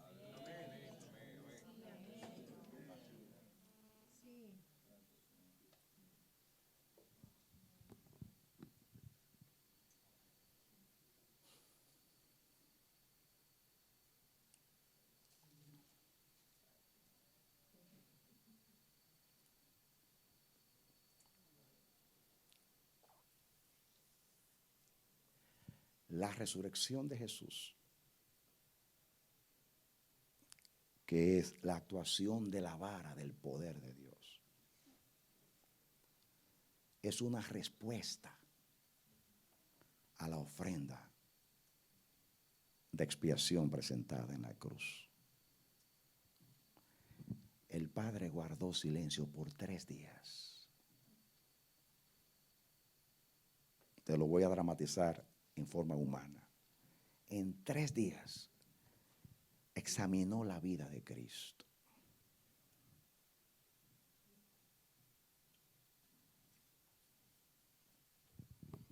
Yo no sé si mañana voy a entrar a seguir hablando de la vara, pero una de la vara de pastor sale el cetro como representación, porque el pastor guiaba a las ovejas, las dirigía, las protegía, y de ahí los pueblos adoptaron el cetro. Y los pueblos son como ovejas. Dios le dijo a Israel, a los líderes, ustedes eran los pastores del pueblo, ¿no? Y una de las cosas que se hacía con las ovejas era que pasaban por la vara. Y pasaban por la vara, dice Levítico 27, que todo lo que pasa por la vara se le dé el diezmo al Señor. Entonces, cuando él le dio, me decía, 1, 2, 3, 4, 5, 6, 7, 8, 9. Esta es de Dios, apártenla. 1, 2, todo lo que pasa por la vara se diezmaba. 1, 2, 3, 4. Esto sáquenlo. Esa figura de pasar por la vara la usa Jeremías. Y dice, todo lo que se cuenta, pero hablando proféticamente, todo lo que se cuenta, porque se contaba así. Las ovejas se contaban para saber si se perdió alguna. 1, 2, 3, 4. Y se contaba. Cuando entraban al aprisco, las contaban. Entonces, en la vara era, pasa esta, 2, 3, pasa esta. Pasa ahora. La vara del pastor infunde aliento, protección. Pasa ahí. La vara. Oye, para contarlas y para examinarlas. La hacían así con la vara. A veces si tenía algún insecto ahí. Está limpia, pásala. Así hace Dios con las ovejas. Y así hizo con Cristo. Lo pasó por la vara del escrutinio por 3 días. Y lo miró desde que se formó en el vientre de María en la encarnación. Así. Y fue con la vara así. Toda la vida de Cristo, los 33 años. Como niño, como joven, sí, así. Todas las áreas de su vida. Hasta que dijo, Padre, en tus manos encomiendo mi espíritu. Que a su vida, cuando dijo consumado es. Y cuando el Padre vio todo, él no puede estar en el sepulcro. Y envió a su ángel. Y el ángel le dijo, Jesús de Nazaret, tu Padre te llama. Y ahí se levantó diciendo, yo soy la resurrección y la vida. Un aplauso al Señor. Amén. Cuando el Padre con la vara de pastor examina a Jesús, dice, porque la vara del pastor representa la vara, ambas varas en un sentido, pero en ese momento Dios da el decreto y lo llama del sepulcro y usa la vara de su poder. Y le dice, ven, siéntate a mi diestra. Jesús cuando se va dice, toda autoridad me es dada en el cielo y en la tierra.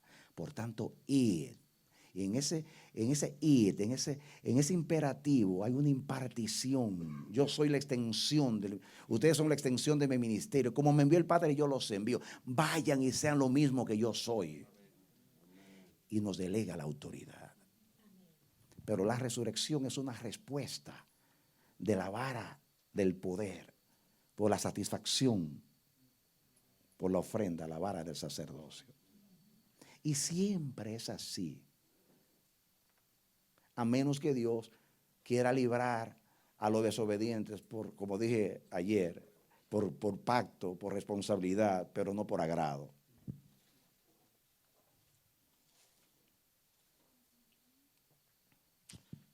Llega el tiempo de los apóstoles. Si estudian el libro de los Hechos, se van a dar cuenta que es el libro del sacerdocio. Comienza. Jesús les dijo, estaos en Jerusalén y recibiréis poder y me seréis testigos en Jerusalén. Ustedes lo saben. Duró 40 días enseñándoles acerca del reino de Dios. Estaban allí unánimes, juntos, sintiendo una misma cosa. ¿Y qué estaban haciendo? Orando, ministrando a Dios, llevando a cabo su sacerdocio, obedeciendo. Quédense ahí, esperen. Y el mismo día del Pentecostés, el día 50 después de la Pascua, descendió el Espíritu Santo. Descendió la vara del poder a establecer el sacerdocio de Cristo en la vida de los creyentes.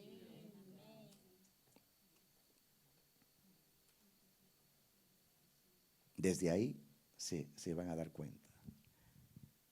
Puedo ir por todos los sellos. Y dice que ustedes saben, estaban Juan y Jacobo, Juan y Pedro iban para el templo a orar, iban a hacer su sacerdocio, y allí encuentran a un paralítico, y entonces dice, yo no tengo ni oro ni plata, pero sí tengo en el nombre de Jesucristo, la vara del poder. ¿Por qué? Porque vamos a orar. Y ya iban orando por el camino. Ahí está la vara del poder. Amén. Yo puedo seguir por todos los capítulos de todos los capítulos. Amén. Pasemos al capítulo 10. Cuando el evangelio entra a los gentiles, estaba Cornelio. ¿Qué estaba haciendo Cornelio? Orando Cornelio. Un pagano, prosélito judío, orando. Y el Dios del cielo se agrada a esa oración. Y le manda un ángel. Y él le dice, tus oraciones y tu caridad, tus limosnas han llegado a la presencia de Dios. Eso se llama el sacerdocio de un pagano. Oraba y practicaba el amor práctico. ¿Cuántos saben que el amor es sacerdocio? Es la esencia del sacerdocio. Amarás al Señor tu Dios. Ese es nuestra identidad. En esto conocerán los hombres que sois mis discípulos. Estaba orando. Pero mientras él estaba orando, Pedro allá estaba orando. En Jope estaba orando. Y el Señor estaba con este oído, Cornelio. Con este oído, Pedro. Cornelio. Pedro. Sacerdocio. Y el ángel le dice, levántate y manda a buscar. Así. Forma específica. Vete a Jope, a casa de Simón el curtidor. Y ahí hay un hombre que se llama Pedro, hijo de Jonás. ¿Saben? Yo tengo un sermón de ese mismo texto, pero diferente, una revelación. ¿Saben que Pedro era hijo de Jonás? No de Jonás el profeta, pero hijo de Jonás. Y estaba en Jope, donde Jonás se fue. Y estaba siendo judío, escuchen esto, estaba estaba donde Simón el curtidor. Un curtidor es alguien que trabaja con la piel de los animales. Y ahí es que Dios da la revelación de los animales inmundos, porque el curtidor era un inmundo, porque bregaba con el cuerpo de los animales inmundos. Pues sí, que tremenda revelación. Y allí lo lleva Dios a Jope, donde apostató Jonás, a Simón, hijo de Jonás. Y lo tiene allí en un lugar inmundo, orando. Y como los dioses veían a los gentiles como inmundos, pues Dios en su soberanía está ahí conectando para enseñarnos cosas. Y específicamente lo manda allá. Y saben ustedes el resto de la historia. Lo que pasó después, viene Pedro. Y escuchen, Pedro se maravilla de algo. Que Israel duró siglos esperando la promesa de Joel. Los apóstoles 3 años y medio con Jesús esperando el Espíritu Santo. Después 40 días aprendiendo del reino de Dios y 10 orando, porque 50 días después de la Pascua, para que venga la promesa. Y al final vino. Y estos paganos ni siquiera escucharon un sermón completo. Dice que a la mitad del sermón cayó el Espíritu Santo sobre ellos. Dice Pedro, ¿qué es esto? Tanto trabajo que nos costó a nosotros y esta gente tan llenos ya a esos animales inmundos que tú estás menospreciando. Ay, a ellos se les doy la primicia. A ellos lo destaco, a ellos los honro. Y Pedro estaba así, atónito. Como quiera estaba, así hace Dios con la religión. Nos sacude para que se nos vayan todas esas plumas religiosas. Todas esas escamas. A Pedro se le fueron todas las escamas religiosas y a Pablo de los ojos también camino a Damasco.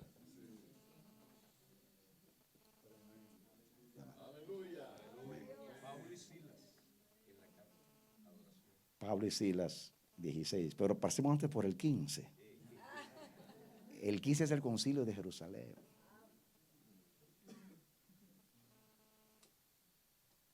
Pasemos por el 13. En el 13 dice, y había profetas y maestros que estaban orando. Entre ellos estaba Bernabé y estaba, los demás. Sí. Y dice, y estaban estos ministrando al Señor. Y de momento, y vino el Espíritu Santo y estaba Saulo también. Apartadme a Saulo y a Bernabé para la obra a la cual los he enviado. Dice que allí les pusieron las manos, el presbiterio, y los enviaron a las naciones. Ahí comenzaron los viajes para el mundo entero. ¿Qué estaban? Ministrando. Sacerdocio es ministrarle al Señor. Vara de gobierno, trabaja afuera, respalda, hace la obra afuera. El sacerdote le ministra al Señor. La vara de su poder trabaja afuera con los gentiles, aunque sea con la iglesia, a favor de la iglesia y de su pueblo, pero afuera. Y todo es de adentro hacia afuera. Del corazón hacia afuera. Todo es de adentro hacia afuera.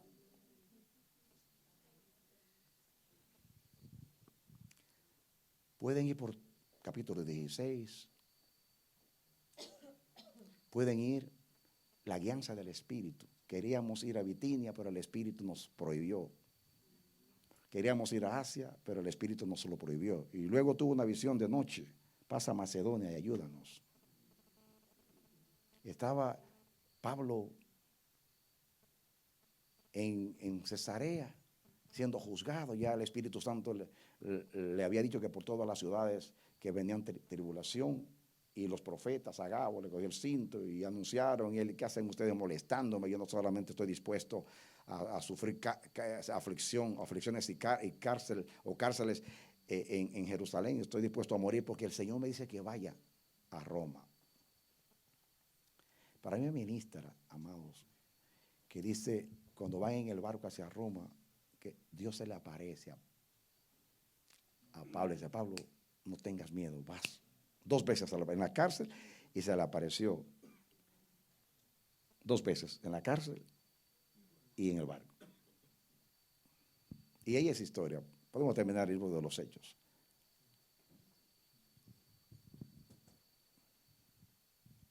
Le hice un recuento por toda la Biblia.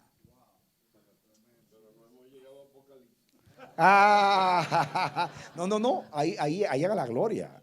Ahí llega la gloria. Gracias por mencionar Apocalipsis. Porque todas las epístolas son así. Pero Apocalipsis es el clímax. Apocalipsis es el triunfo de Jesús sobre todos los poderes que se levantan contra él. Tristemente la iglesia ve más el anticristo que a Cristo en Apocalipsis. Ve más las plagas que los cánticos en honor al Cordero. Tristemente es así. Pero el Apocalipsis es el libro de la culminación, porque todo es adoración en Apocalipsis. Todo es adoración. Pero les voy a decir algo, ya que estamos hablando del Apocalipsis, con eso quiero terminar. Posiblemente no hay nadie en toda la Biblia que haya visto más adoración celestial que Juan. Porque Apocalipsis es toda adoración. Ve a Jesús glorificado en el primer capítulo, capítulos 4, 5, adoración todo. Sin embargo, el hombre que vio que solamente se adoraba al Cordero, es el hombre que 2 veces se postra sobre el ángel. Levántate, yo soy un consiervo contigo. Nadie está libre de desviarse en el sacerdocio, adorar otra cosa que no sea Dios. 2 veces. Que le pase una vez, está bien, un error. Estaba tan impresionado viendo al ángel y la revelación. Pero una segunda vez lo levantó. No, levántate, yo soy un siervo contigo, adora a Dios.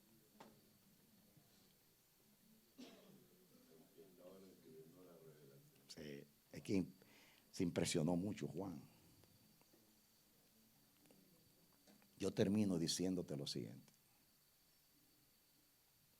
Cuando lleguemos a lo perfecto del reino, a la glorificación, el día del Señor, al establecimiento de su reino en la tierra, y estemos allá juntos todos, allí no se va a levantar Pedro a decir, a mí me crucificaron con la cabeza para abajo, sino gloria al Cordero, gloria al Cordero.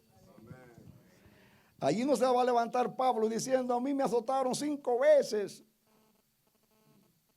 Peligro de cuchillo, peligro de ladrones, peligro por aquí, peligro por allá. No, gloria al Cordero, gloria al Cordero, gloria al Cordero.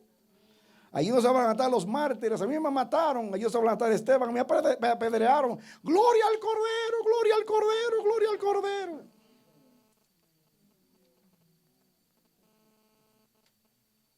Yo no sé si allá no vamos a usar la vara del poder, pero sí siempre va a estar la vara del gobierno. Porque Apocalipsis 1:5 nos hizo reyes y sacerdotes para Dios su Padre. Nadie puede reinar ni gobernar si no tiene sacerdocio. Sin sacerdocio no hay gobierno. Aún Cristo está a la diestra del Padre, reinando y sometiendo todo poder, porque no tanto le dio una ofrenda, Él fue la ofrenda. Él fue la ofrenda, Él fue sacerdote, Él fue el sumo sacerdote. Y está todavía en el cielo como sacerdote intercediendo por nosotros. Porque según el escritor de Hebreos, el sacerdote se presenta a favor de su pueblo. Seguimos mañana. De adentro hacia afuera. No se confunda. Hoy se habla mucho de autoridad. Hay quienes tienen autoridad y no tienen gobierno, porque no tienen dirección de Dios. simplemente funcionan con los dones. Y como los dones son irrevocables, se confunden. Claro que sí. Los dones son irrevocables. No se asusten, no se dejen cautivar por los dones. En el libro de los Hechos no solamente se ven dones, se ve gobierno. Se ve una iglesia dirigida por el Espíritu, sometida al Espíritu Santo, gobierno. La obediencia, dígalo conmigo, la obediencia le facilita a Dios hacer por medio de nosotros lo que se ha propuesto. Eso es sacerdocio. Dale un aplauso al Señor. Amén. Ahora vamos a orar al Señor. ¿Quieren levantarse, por favor? Aleluya. Amén.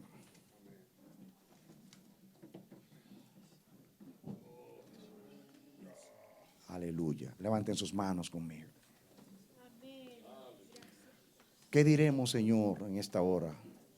Gracias. Muchas gracias por ser tan generoso y tan bueno con nosotros, Señor. Por esta palabra. Que aunque conocemos todo esto, porque por años lo hemos leído, pero la manera como tú nos has explicado la Escritura, vemos claridad y luz en todas esas cosas. Señor, esas dos varas siempre estarán juntas. En Jesús se fusionaron y juntas están en nuestras vidas y en nuestro ministerio. Dios, ayúdanos, Dios. Yo quiero ser un sacerdote como Jesús, conforme a tu corazón. Yo quiero ser una ofrenda, yo quiero ser un sacerdote. Yo quiero ser un adorador. Yo quiero vivir para agradarte. Yo quiero vivir para la alabanza de tu gloria. Y nosotros todos de la misma manera. La salvación es un medio. El fin es que llevemos la imagen del Hijo. La salvación es un medio. El fin es que te sirvamos por toda la eternidad, ministrándote a ti, Señor. Bendícenos. Bendícenos. Y ayúdanos, Señor Dios, a vivir en sacerdocio para que podamos vivir en autoridad y en gobierno. Y sobre todo, para que todo lo que tú hagas sea un resultado de tu agrado en nuestras vidas. En Cristo Jesús. Aleluya. Amén. Denle un aplauso al Señor. Amén. Gloria a Dios.